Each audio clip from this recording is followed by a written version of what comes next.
money to start building factories that particularly put out airplanes and tanks and stuff like that. They just built them because they knew they needed to, and they knew that they were backed by the people, right? Because it was for a good thing. It was getting rid of fascism, right? And they just did it, and they did it because they had the resources, right?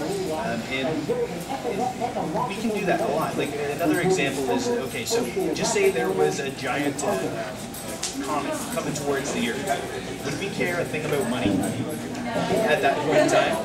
It wouldn't, right? We'd care that we had the resources to be able to deflect this thing or destroy it or whatever, right? And this is the thing, why do we need to do that in times of big problems, right?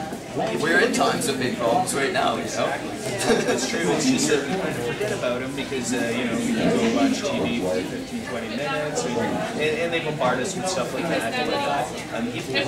The main thing is if you look at the creation of money and how money is created, it turns out it's a falsity anyway. One of the examples I like to use to really explain it is, okay, imagine the first $1,000 ever lent out by a bank. Okay? They want that $1,000 back with interest. Where does the interest go? If all they've created is $1,000. And this is how society works. And every country in the world is in debt. To whom? Who's going to pay it back? We are literally indebted and in servitude because of a system that has absolutely no entanglement with reality. It is not connected to any physical reality whatsoever. Right? Except for that it keeps rich people rich and it keeps poor people poor. Right? Other than that, it serves no purpose. Oh, yeah, it's a good way if you're curious just to come out and kind of really get a good idea of what we're all about. To get a head start, this is the movie that kind of spawned. Well, the man Jacques Fresco, who's actually speaking right now, he's been doing this for about 60 years. He's actually 93 years old now. He's been doing it for a long time.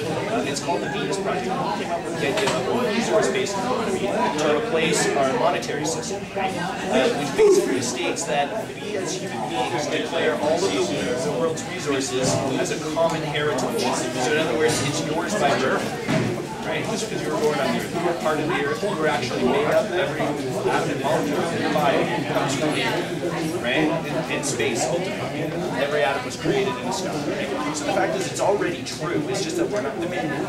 And we're being fooled by people of great wealth to think that that's the way that it just is, right? And nobody asks these questions, and, you know, except for really, really poor people who probably ask these questions all the time. No one's giving them the answers. It cause more, like, destruction if like all the reasons whatever. It's never been that easy.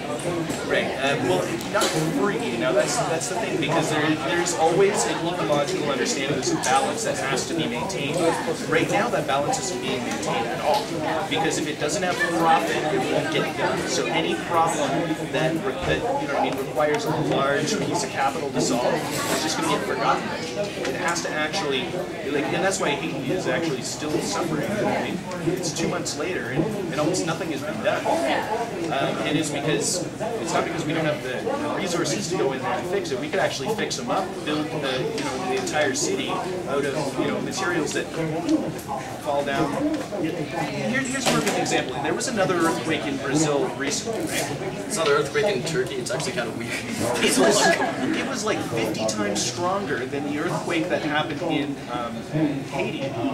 But only like 1,000 people died because they have standards on the buildings, right? Whereas because Haiti's so poor, they never had any standards. They were basically, you know what I mean, standing on nothing. And this is the real reason why there was these huge problems. So it's not even throwing money at the problem that's going to solve it or trying to fix these people's broken lives. It's thinking ahead of the game, getting to the root cause of these problems and trying to solve them before they're even a problem in the first place. And that's not the way we do it. So, like, how would you do that? Like, how would things be, like, traded? They wouldn't be traded. Like, using our resources intelligently, like I was saying, you can give abundance to the entire world. It would basically, either you'd order it off the internet if you needed something, or just go to a grocery store, but nobody would be working at the grocery store, just be a warehouse. There'd be maybe machines putting stuff out, that sort of thing.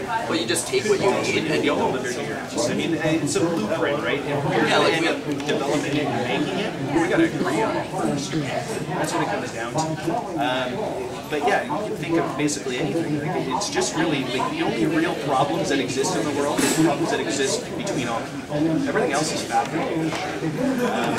You know, we need food, right? So just distribute food. Right? We need clothing, so you distribute clothing. How the specifics are really, will come up. You know what I mean? There are actually designs in place, but they're still kind of sparse. So, the main thing is that we know that that's the right thing to do, because it's really our morals that are kind of twisted, right? And that's basically what Zeitgeist is about. We're not really about the final project.